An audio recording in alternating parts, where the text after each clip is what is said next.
Welcome, everybody, to the latest edition of the Ultimate Cleveland Guardian Show, along with Zach Meisel. I'm Adam the Bull, and Zach, the Browns drafted a lot of players. Do you want to break that down, or should we just talk about the Guardians? What do you think? Has there been enough talk about the draft? Do people realize the Cavs look like the best team in the playoffs? I know. Can we talk about them? The Cavs are so good that they're boring to talk about. And I can't laugh because I was throwing up all Saturday night, so now my whole body hurts every time I laugh. Yeah. Okay, well, you just gave me a mission here for the next 30 minutes or so. Make me laugh and cause me pain. Thank you. It's all happening on the Ultimate Cleveland Guardian Show.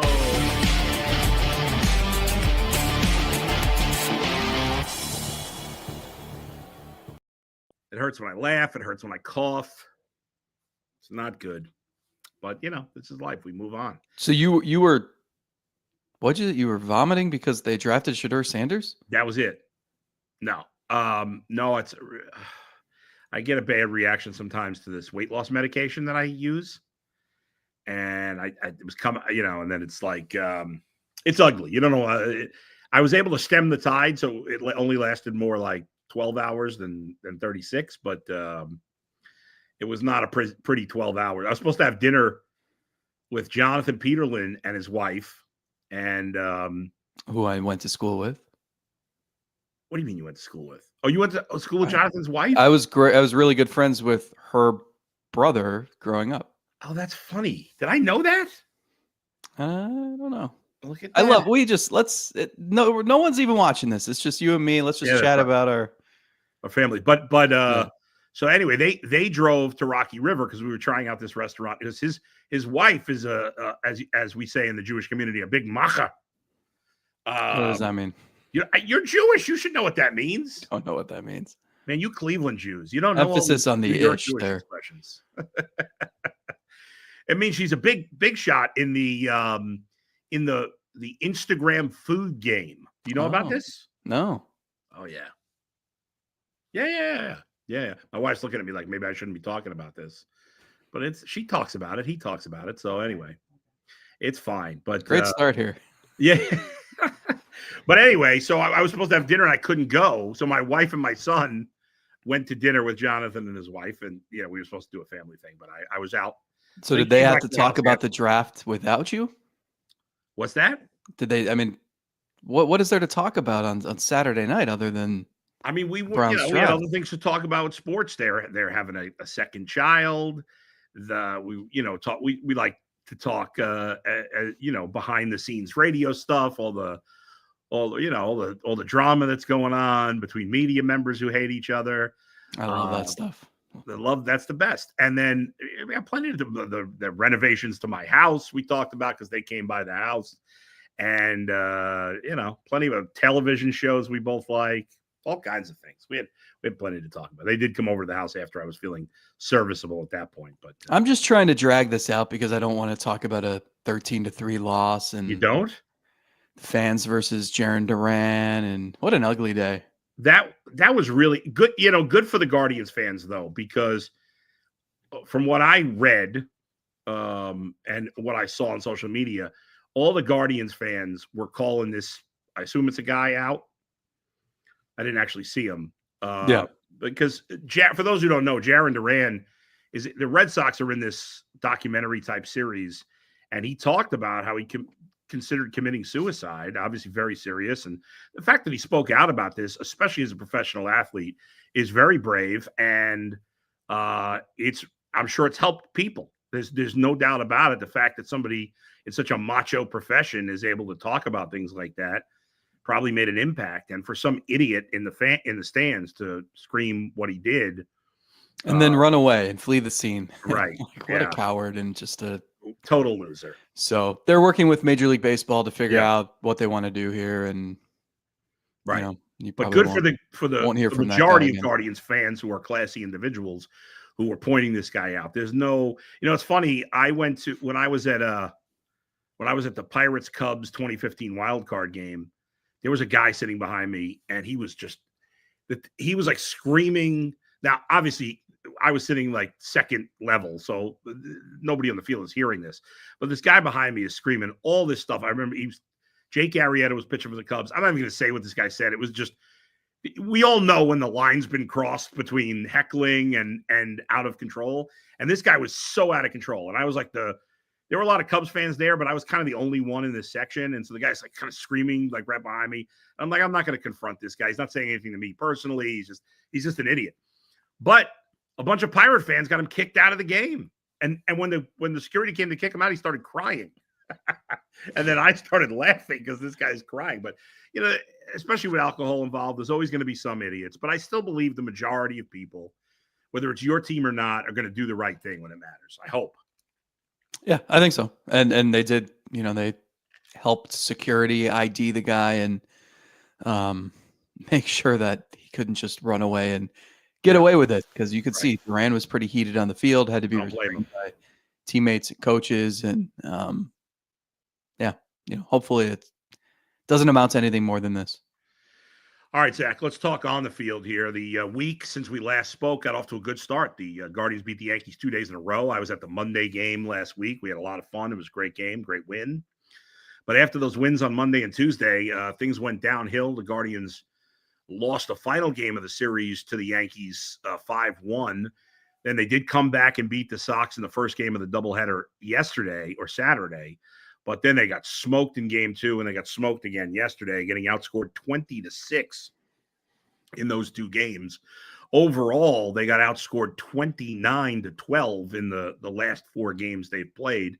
The homestand will continue with a 4-game series with Minnesota starting today. Guardians dropped to 15-12 on the season after the loss yesterday. They are 2.5 games back of the Tigers. If the season, believe it or not, at 15-12, I think it's the 4th best record in the American League, because nobody's playing amazing baseball in the American League. The Tigers have the best record. Yeah, Tigers at 18-10. They're playing great. They're playing great. Really, they're the only team playing great baseball. The Yankees have a good run differential. I don't feel like they're playing great baseball. And so there you go. I mean, right? The Tigers have been the best team in the American League. Yeah, and they're missing some key hitters.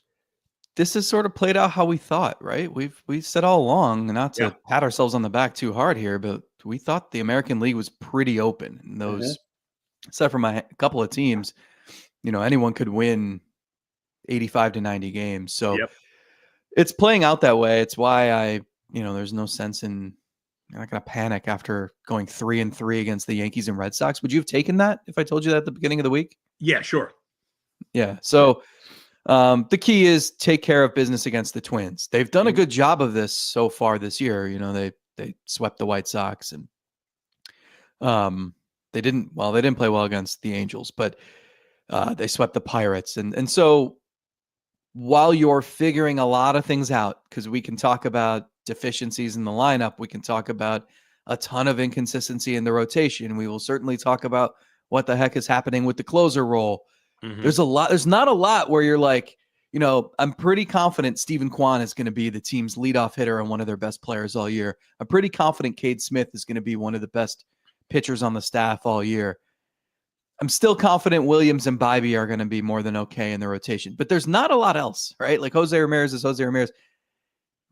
There's a lot of mystery still. And so while you're trying to get answers on guys, I think it's important that the teams you should beat, even if you end up just being an average team, you should still beat up on the White Sox. You should still beat up on the Pirates. Right. And I think the Twins are a team, especially at home, where you got to go take 3 or 4. Absolutely. Yeah. You got to beat, there's so many tough games on the schedule. You got to take advantage of the teams that aren't good. And, Minnesota's not a good baseball team. They're 12-16 on the season. They played a little better lately, but they just beat up on the White Sox and the Angels. They did exactly what the Guardians need to do moving forward here. They're going to have the Twins, the Blue Jays, the Nationals. That's a nice little 10-game stretch where maybe you can go 7-3 and really get healthy. It's to buy yourself time to see if Nolan Jones is going to hit, to see if Brian Rocchio can be an everyday player, to see if Gabriel Arias can keep this up, to see who the real Luis Ortiz is, to figure out what Emmanuel Clase needs to do to get back to being who he is. So that's all. It's just you're buying yourself time to get answers on a lot of young players who are mysteries. Yeah, you got you mentioned the trouble spots, and there are obviously a lot of them. Let's start with the pen because you mentioned both Clase and Cade Smith. So Cade Smith got a couple of saves, obviously, in the Yankee series. And then on Wednesday, when Clase had come in, when Smith had come in to close Tuesday, Monday, we knew it would be Smith, or we knew it wouldn't. Do you want me to go day by day? Because it's been weird, and I've kept close tabs on this just because of how it's played out. Right. So go ahead. Well, I was just going to say, so obviously we knew Clase was not going to pitch Monday. Right. So you saw Cade Smith come in the ninth inning, and I'm sure you're sitting in the stand saying, well, of course, this makes a lot of sense, right? Right. But then Tuesday, Cade Smith's warming up to come in the ninth inning. I think we were all like, well, this is interesting. Yeah. They had not said Clase was down that day, but they did say they were thin in the pen. So we needed answers, right? So Tuesday, Cade Smith gets the save on 4 pitches. And post-game, we asked Stephen Vogt about the decision. We asked, is Clase healthy? He said yes. We asked, should we read into any of this? And he said, and Stephen Vogt said no. Okay. Wednesday morning. Well, but also he did, and he said, because he also said, didn't he say that the 30-something pitches on Sunday factored into why they gave him the second day off? And said they want to give him 2 days of rest just because there was the big workload over the weekend, right? Yeah. Wednesday morning, asking if Clase, knowing Cade Smith at that point, had pitched 4 of 5. Yeah. He's out. So we asked, is Clase the guy in the ninth inning today if you have a lead? And that's when they revealed he had some shoulder discomfort in Pittsburgh, and he's playing catch. We got to see his availability. And so we don't know if or how he'll be used. Okay. Well, that's interesting, but makes sense, I guess. Who knows at that point? Are they protecting him? Is he actually hurt? How long has he been dealing with this? A lot of questions. Doesn't matter because they lose, and at no point was Clase going to pitch anyway. Off day Thursday. Friday then, how's Clase doing? Threw a bullpen Thursday on the off day, playing catch again Friday, but the game gets rained out, so nothing there. Okay, Saturday. Clase playing catch, if everything's good, he's available today, but we're not sure how we're going to use him because we want to ease him back into things because he hasn't pitched in almost a week. Yeah. Okay, that's a little strange. Yeah. And at that point, you're like, okay, I guess we got to just see it with our eyes. And whatever they decide, like that's how we should interpret things, right? So he comes in the 8th, but it's a 1-run game, and it's against the Red Sox, who have a good lineup. It's not like this is pitching in an 8-0 game in the 4th inning. That's right. So great. It's still high leverage, and he pitched really good. 1, 2, 3 inning, 2 strikeouts, looked good. So after the game, Vogt said we just wanted to ease him back in. Bullshit. Didn't know we were going with Cade Smith in the 9th, but that's how it worked out. But then we talked to Clase, and Clase revealed, and I think no one made note of this because this sports weekend in Cleveland was insane with the Cavs and the Browns. So Clase's been having shoulder soreness on and off since spring training. He said he felt it in Arizona. Yeah. It flared up in San Diego, the second series of the year, but he said it was something he could pitch through, so he didn't say anything. And then it flared up in that Pittsburgh outing on the Sunday, his 3rd straight day of work, 30 pitches. It was a slog. And that's when he said, I got to say something. So a million questions now. Like, first of all, if the Guardians have a lead tonight, was that a one-time thing where Clase is pitching the 8th inning and now he's back into the closer role? That's what Stephen Vogt has suggested.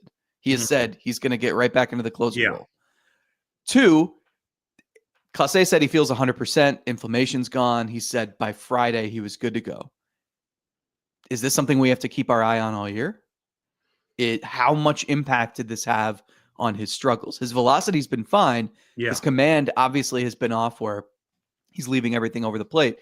Is that because his shoulder hurts? Like, there's so many questions here now, and I think I have more confusion at the end of the week than I did at the start. It's fascinating that everything happened the way it did. First of all, I think what we've learned in a year and change is Stephen Vogt is often full of shit. I mean, he does not give straight answers if it involves injury at all. That's not him. This organization has been very vague, and Yeah, I think a lot of it is protecting the player, but I've said this to them. It's like being a little more transparent is not a bad thing. Right. I understand if like you didn't reveal Clase's injury until the last day of the Yankees series because you wanted the Yankees to still prepare for him. That's fine. But the way that this has worked day to day has been really strange. I understand what you're saying about like, but if you're, if you're the Yankees and you didn't expect Clase to pitch and then he comes in the ninth, are you going to not be able to hit him now? I don't buy that. I think that's nonsense that teams go with, and we're just like, yeah, that makes sense because we want to keep them guessing. In terms of strategy, like right-handed batters, okay, I could see it from that perspective. I'm just saying this isn't new. I mean, this is. No, I remember, no, of course not. Yeah, there was a Kipnis injury in like 20. I think it was at my bachelor party. It was 2017. I remember he was hurt, and then it ended up being like way worse than they had let on. I'm like, I think I wrote something and got yelled at by the team because I was like, what a surprise. Someone has a hangnail and it turns out they're out for the year. This is how it always goes. And that was almost a decade ago. So this is not new. I just, they're always erring on the side of caution and suggesting, like someone comes out of a game and they're like, it's a contusion. Yeah, right. And no one believes it. Like it's always, well, let's see what happens when he gets x-rays. Yeah. Because there's always like Corey Kluber got drilled by a line drive. Remember that in 2019 in Miami? Yeah. And they said it's a contusion. Well, he hadn't had x-rays yet. Then when he got x-rays after the game, they realized he had a broken arm. Yeah. So that's how this stuff goes. And it's just, it's silly. It's just silly to behave that way, but that's just the way they do things. It was a positive that Clase pitched well. Obviously, he was very dominant eighth inning there. I still would not have taken him out of the closer role. It's funny, Kate Smith got a little trouble, but he got himself out of it, obviously, in that ninth inning.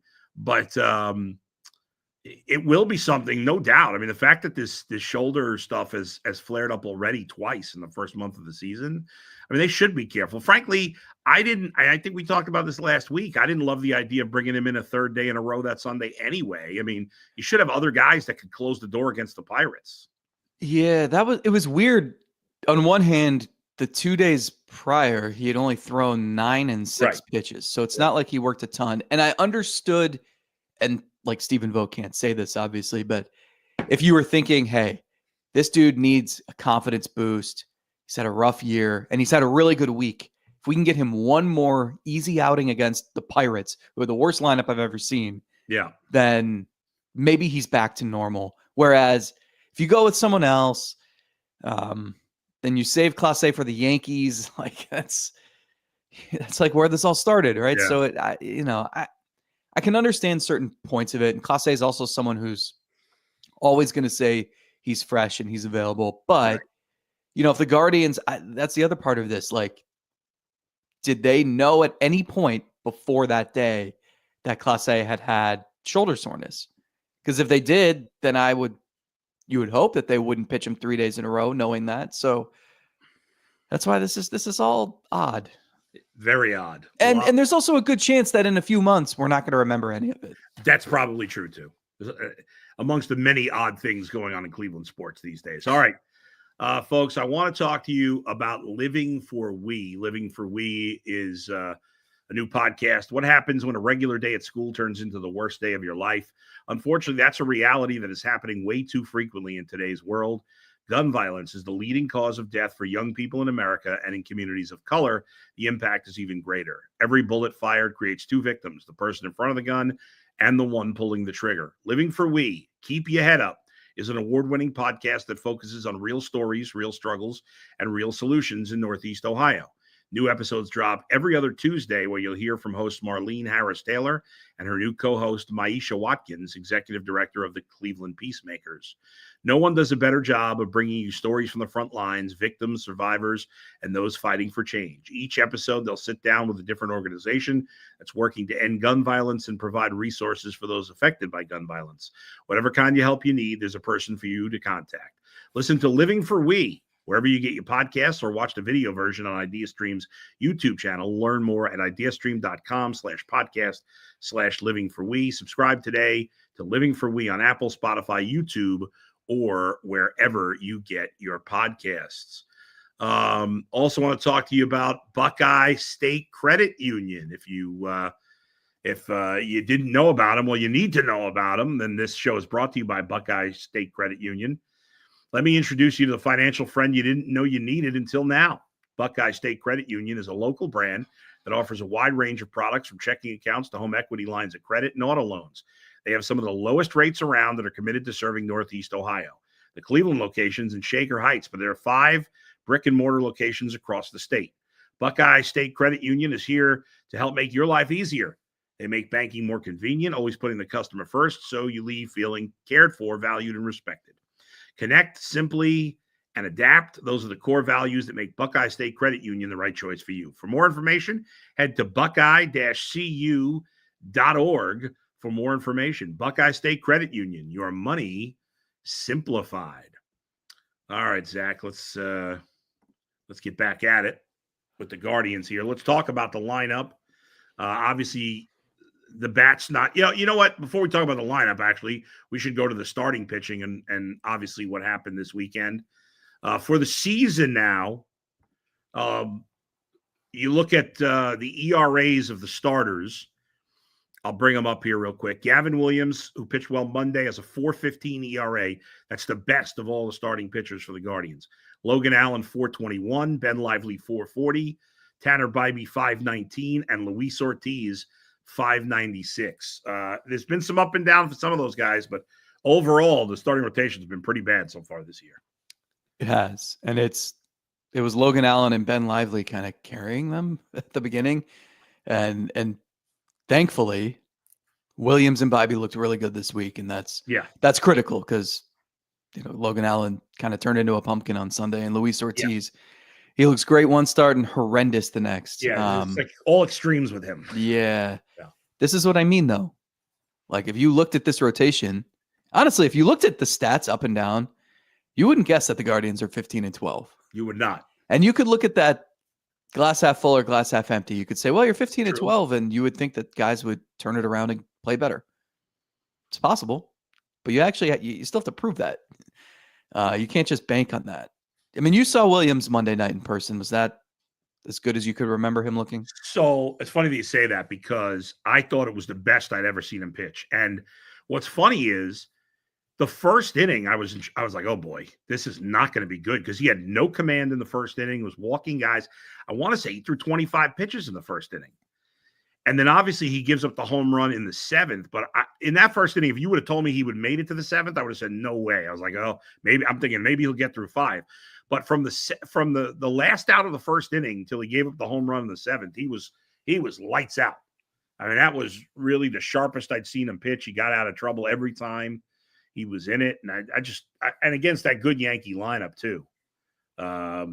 It was really impressive. That was a great start, and I look forward to seeing him pitch tonight. Yeah, he's had better results. I mean, there was a start last year against the Royals where I think he gave up 1 hit in 7 innings and looked just like an ace. Mm-hmm. And then 5 days later, he didn't get out of the first inning at Dodger Stadium.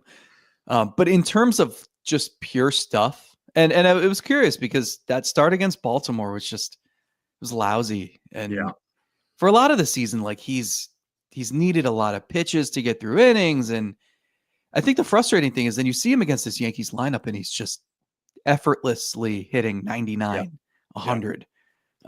Jazz Chisholm is just watching fastballs sail past him on like the upper inside corner. And it's like, what am I supposed to do with that? Yeah. So it's there, and it was nice to see the results pan out. And it's just a matter of consistency because this is a guy who you want him throwing 100 pitches and going 7 innings. And really, like, I mean, Bybee is your ace, but like, there's nothing stopping Williams from doing the same thing and being the guy that you want on the mound in a big game. So we'll see if he can build on that.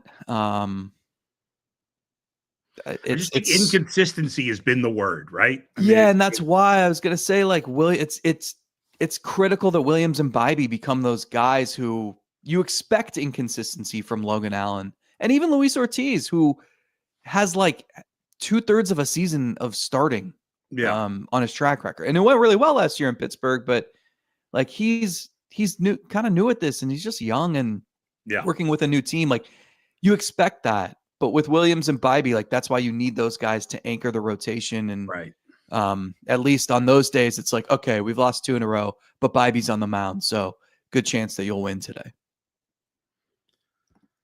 Yeah, and they haven't had that.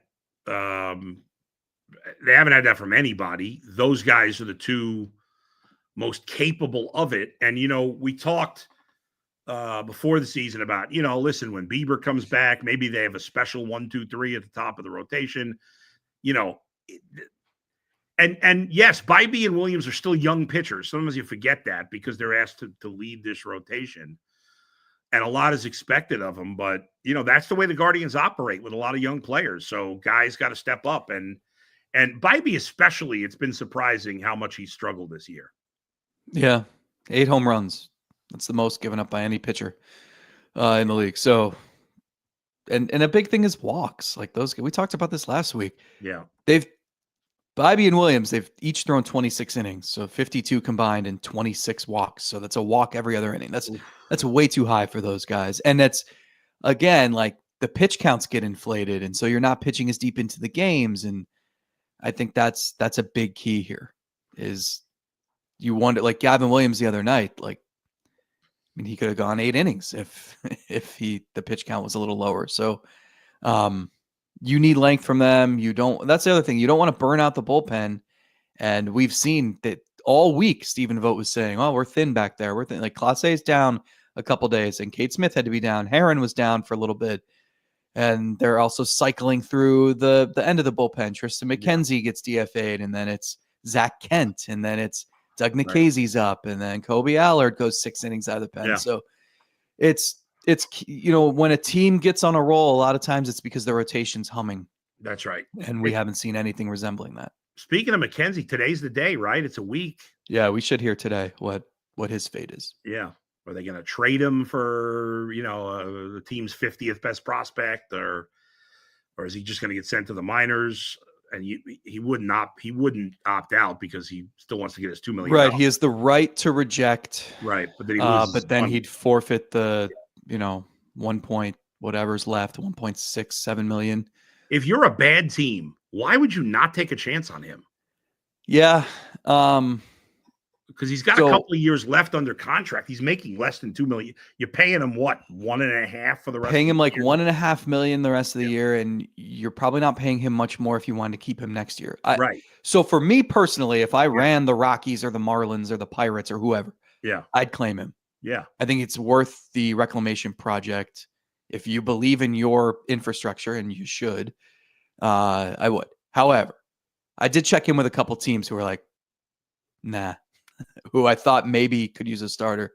Not those really, really crappy teams. But I think the reason is, 1, you don't want to pay that money. 2, you don't want to pay that money to a guy who's not built up either. He's in a bullpen role, and maybe he could throw like 40 pitches at this point. And also, you can't trust him in a close, like it's why the Guardians DFA'd him in the first place. It's, when do we pitch this guy? And how is he going to get back on track if he's pitching once a week in a 10-0 game? You can't send him to the minors. And I think the big thing is, like, what do you envision for him? Like, so if the goal is, let's claim him because we think this guy can get back to something close to what he was a few years ago, but what's the path back there? How do you get him there? Yeah, it would actually, it's one of those situations where it would actually benefit him to be able to go to the minors. Yeah, I think if a team is so bad that they don't care about winning, that they could just be like, hey, we're actually going to put you back in the rotation. We're going to give you 2 weeks to build up at the major league level. And then we're just going to pitch you every 5 days. And if you stink, you stink, but we have nothing to lose. Do that if you're the White Sox or the Rockies. I mean, they're so bad. Because you're cheap. I mean, it's such little money. I mean, that's just crazy. That's crazy. You look at, to your point, you said you look at the Guardian stats, like who's doing well for the Guardians? Pitching wise, Herron, Junis, Gaddis, Kate Smith. That's the list. Yeah, I'd throw Cantillo in there. I know he got roughed up a little bit over the weekend. But Cantillo's been really good. I like what I've seen from him. That's it.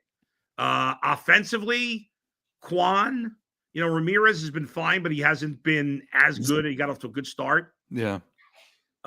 Gabriel Arias has obviously been good. Manzardo's been good. Angel Martinez. That's it. Am I forgetting anybody? But like a couple of those guys you mentioned are not, Martinez it's 50 at bats. Like it's right. And so the problem is the middle of that order, right? Like Bo Naylor has not gotten it done. Carlos Santana, I know he always gets off to a slow start, but it's more worrisome when he's 39 years old. Yeah. Rocchio's done nothing. Jones to me looks like even Stephen Vogt said the other day, like he's ready to break out. It looks like, I wonder if hitting that home run yesterday finally gets him going, because he's crushing everything, and he has cut down on the strikeouts too lately. But again, I'm saying that like he still has to prove it. So they need more thump, man. They need the middle of the order just is not getting it done, and we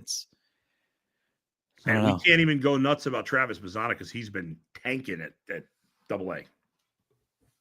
Yeah, he has been ice cold. And Brito's out for a few months now, so these are the guys you got to get it done with. Yeah.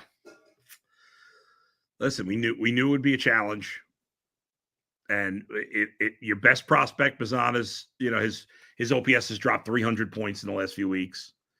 Chase DeLauder's hurt, Brito's hurt, so I don't know. There's really nowhere to turn. But how was the play, Mrs. Lincoln? Yeah, right. They got internally right the ship. The good news is, as I said again, with all the complaints and all the negatives, they have the 4th best record right now in the American League. So, they're a playoff team right now. Nobody's running away with anything. I know the Tigers have played well. I give them a lot of credit, especially when they've had some key guys. You know who's found a little bit of life all of a sudden for them is Javi Baez. Oh, your old buddy. That? He's been like the worst player in baseball. He's actually... It's so weird. The guy was so good with the Cubs. He's gone to the Tigers. He's been so awful. He's hitting 300. Doesn't have a home run, though. What's that? No home runs. Yeah. But he's got a 716 OPS for him right now. That's about league average, right? What's league average OPS? Yeah, I think that's pretty close. Maybe even a little higher. The thing with that, their pitching has been outstanding. And we kind of figured it would be, especially the starters. But their bullpen's been awesome. Their team ERA is 2.80. Like, I don't know if you can keep that up all year. But the other thing is, like, it's kind of like the Guardians, where you're waiting for, Kwan has just been awesome all year. And aside from him, like, can Nolan Jones carry the lineup for a week? Like Manzardo did for a stretch there. But you're waiting for just Santana to get hot. Guys don't get hot.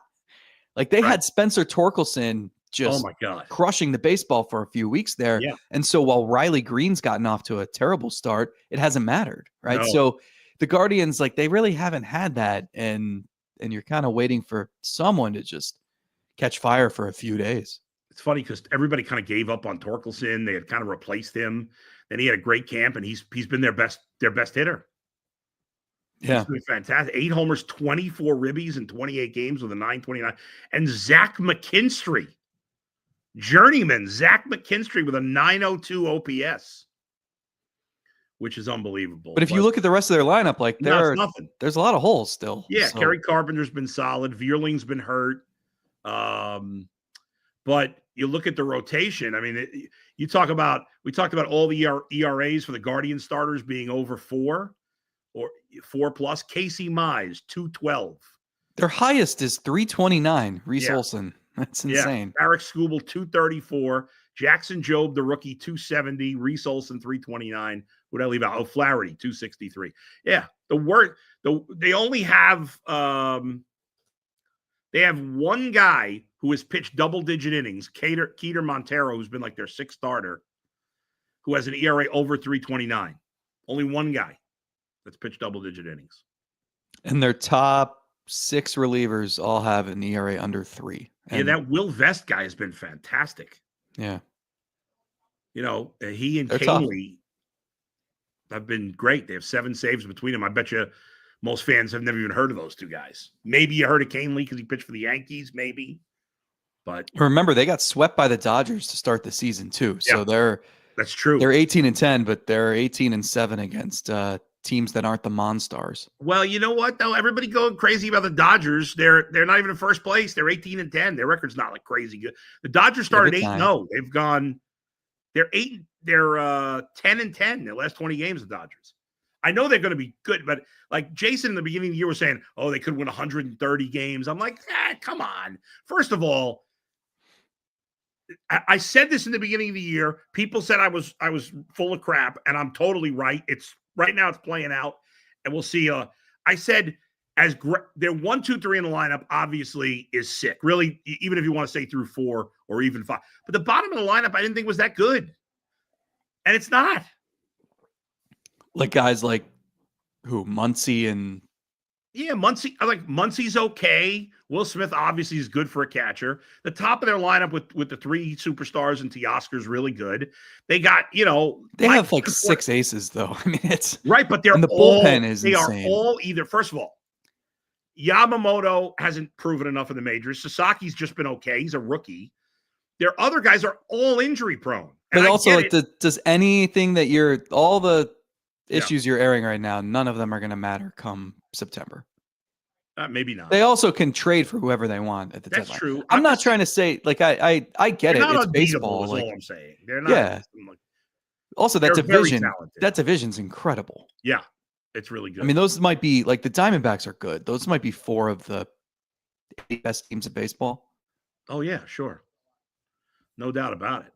But you're right. And I think the thing that we need to look at from the Guardians' perspective is, again, like the American League is, if you win the Central, you can go to the World Series. Like, that's not crazy to say. The Yankees are not, you predicted them to not make the playoffs, and like, they're not the big bet. Like, I think we saw that this week. Yeah. Like, that didn't look like a team that was, honestly, Boston looked way better to me than New York did. Yeah, I look at the Yankees line. I mean, listen, Aaron Judge is the guy's a magnificent player. Mm-hmm.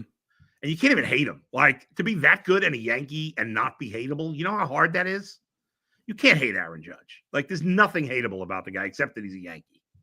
It's fun to watch him hit, too. Oh, like, I can appreciate the fact that the way the Guardians were pitching him, he's just like, okay, I'll just hit a single, double, triple, single. It was the first time my wife and my son had seen him in person. And it's just, you see that guy in person. It's just, we had pretty good seats. It's just ridiculous. So, as you and McNuggets know, because I mentioned it in our thread when he threatened to take over our show the other day. I one of my bold predictions at the beginning of the year was that Stephen Kwan was going to find his way like into the top 5 or top 7 in the MVP voting, and my argument was, he's due to hit 300. I think he's going to hit 300 this year because he probably should have last year, and he almost did as a rookie. And I think that the newfound, he's not a power hitter, but I think he can hit home runs when it makes sense. And that has continued. And so my thought was, the guy's going to hit for average, maybe hits 15, 20 home runs, maybe steals a few bases, and he always wins the Gold Glove. So I'm like, that well-rounded profile, maybe he finishes like 5th in the MVP voting. He's off to an awesome start, and he's proving me correct. And he's hitting for power, and he's hitting like amazing. 350, and the defense is good. And I'm like, I wonder like where he ranks on the WAR leaderboard. So I looked it up the other day, and I'm like, oh, he's having a great season. He's already up to like 1 point something. And then I look, and the gap between Judge and everybody else is enormous. Judge is on pace for like the greatest season of all time, and he leads the league in every single category. Yeah. It's absolutely insane. Which were you on Fangraphs or? Does it... I think that I was on Fangraphs, but it's either. I mean, he's got 2.5 WAR on Baseball on Reference. He's got 2.7. Well, in another, so he's on pace for like 16. Yeah. When like 10 is a Hall of Fame type season. I know. That's just great. Where is Stephen Kwan is 24th at 1.2. Well, on Baseball Reference, Kwan's got 1.7. So right, I'm going to go to Baseball Reference. He's a little closer up there. But regardless, he's having an awesome start. And I think he's proving, I mean, first of all, credit to him for betting on himself, because he keeps playing like this. He's going to earn a ton of money. Oh, yeah. All right. Brought up career. I don't want the career WAR leaders. Active yearly league. Here we go.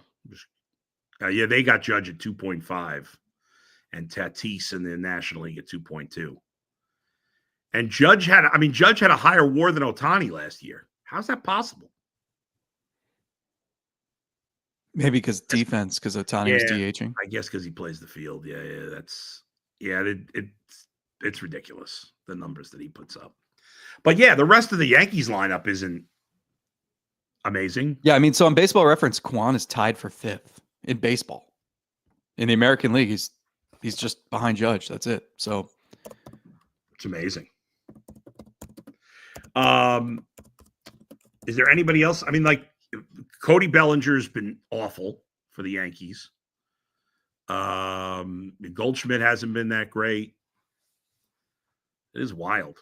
How about Pete Crow Armstrong of the Cubs being tied for 3rd in WAR? I bet you wouldn't have guessed that before the season. No. Anyway. Do you like his hair, by the way, with the stars? I love it. Love the kid. He's the type of player that we need more of in Major League Baseball because he plays with a crazy amount of enthusiasm. He gets the crowd fired up. Like, he plays to the crowd. And we need that. I can't believe they got him for 2 mons of Javi Baez, by the way. That was just highway robbery. He's looking like he's going to be a superstar because he's not only is he's I think I want to say the 3rd fastest player to I can't remember the exact numbers, but he's got like the amount of extra base hits and stolen bases. Plus he's an elite center fielder. Yeah, he's already got 5 homers, 10 doubles, and 12 stolen bases. I mean, it's just absurd. It's crazy. And they tried to sign him to an extension this offseason. They should have gotten that done because now it's gonna be going way up after this. Anyway, we want to get to the fan comments before we wrap up. But before we do that, folks, I want to talk to you about Epicor. Let's get to Epicor. So every team knows the value of hard work, of taking pride in what you build and practicing every detail to get the best results. But no one player, no matter how amazing, can do it all alone. Working together makes getting the win easier. At Epicor, the all-stars are the hardworking manufacturers and distributors who create and deliver the things we all need, from aerospace to electrical to medical devices. Epicor ERP solutions are created by industry experts to help make every day easier. From small businesses with big dreams to growing enterprises with global vision, they'll equip you with the right tools to move forward, think ahead, and lead the way. Because as the clock ticks down, you need to make the most of every hardworking minute. Easier doesn't cut corners. Easier finds the lane. Discover your success at www.easierwithepicor.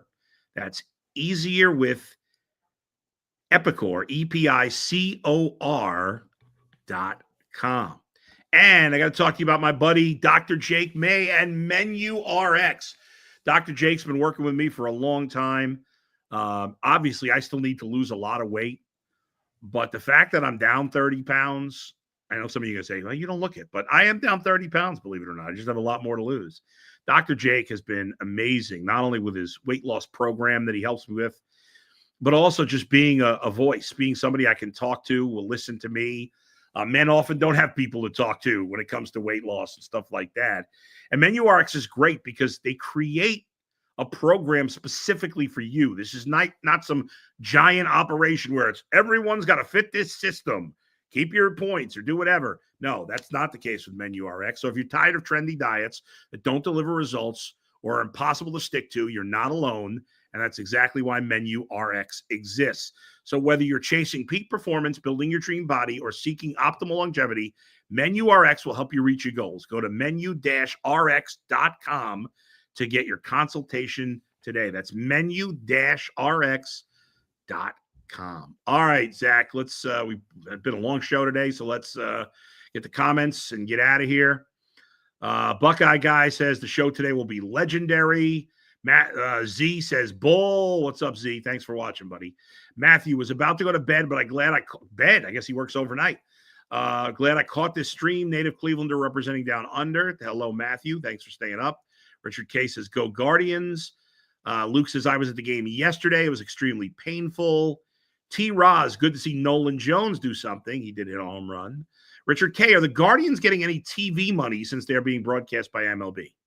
Yes. Yeah. Not as much as the traditional style. Yeah. Which is an issue, and that's why I think there's a lot of questions about how this is all going to work moving forward after this season. He's him with a super chat says Sanders dropping to the 5th round was because of racism. Certainly a debatable topic, but we're not talking football here. So sounds like a great topic for the big show today. Yeah, right.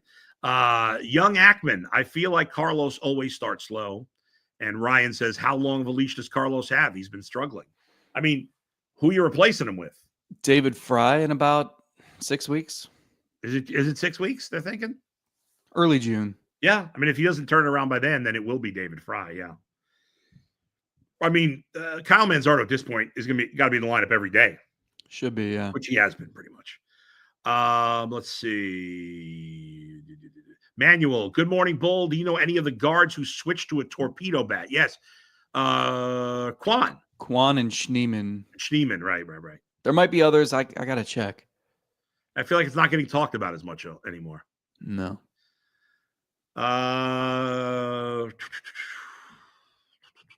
Let's see. I'm not talking. Stop with the football. We're not talking football.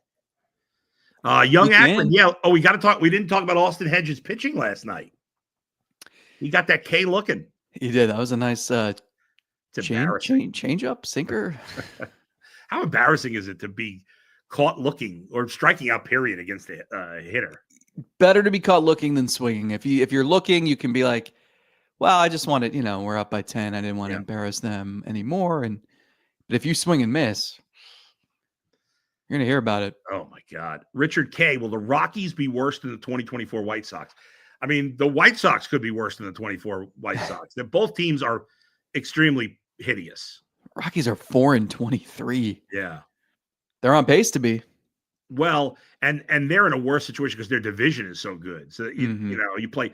I know it's more of a balanced schedule these days, but you still play more games against your division. And they've only played 6 games in their division so far, and they're 1-5 in those games. They are. I mean, that's one of the worst organizations in sports. Oh my God, worse than the Browns. I think I said to someone yesterday that they're the Browns of the of MLB. Zinter, Dodgers have a lot of names that look good on a jersey, but it's an old lineup, and you never know when injuries and decline might hit over 6 months. Richard says Hedges should be the new Mendoza line. Mendoza was batting an all-star compared to Hedges. Yeah, Mario Mendoza's career batting average was over 200, I think. I think it was like 214 or something. Hedges has a 750 OPS. Leave him alone. I mean, that's, usually he's got the lowest OPS in the league, so that's impressive. He has as many home runs as Carlos Santana. Nate, am I the only one still hoping Daniel Espino can finally get? What is going on with Daniel Espino? Is he actually pitching this year? I think totally forgotten about him.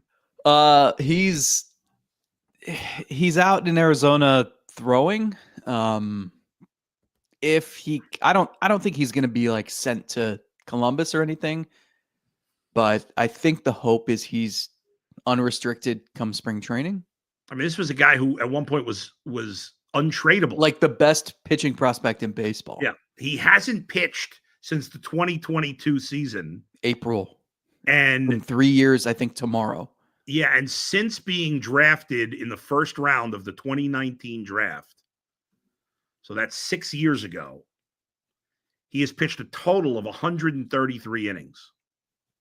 And 133 innings. So he hasn't turned 25 until January. Yeah, so there's plenty of time for him to He's turn young, around, but like that shoulder's gone through a lot. I know. I mean, I don't think you can ever expect him to be. I think your best hope is maybe he's a reliever. Damn. And maybe he throws 98 instead of 102. Who could they have gotten for him? I mean, they could have gotten Sean Murphy maybe, or there's been so many along the way they could have. Someone with that, I mean, that talent, like you can name the major leaguer. You might have had a chance.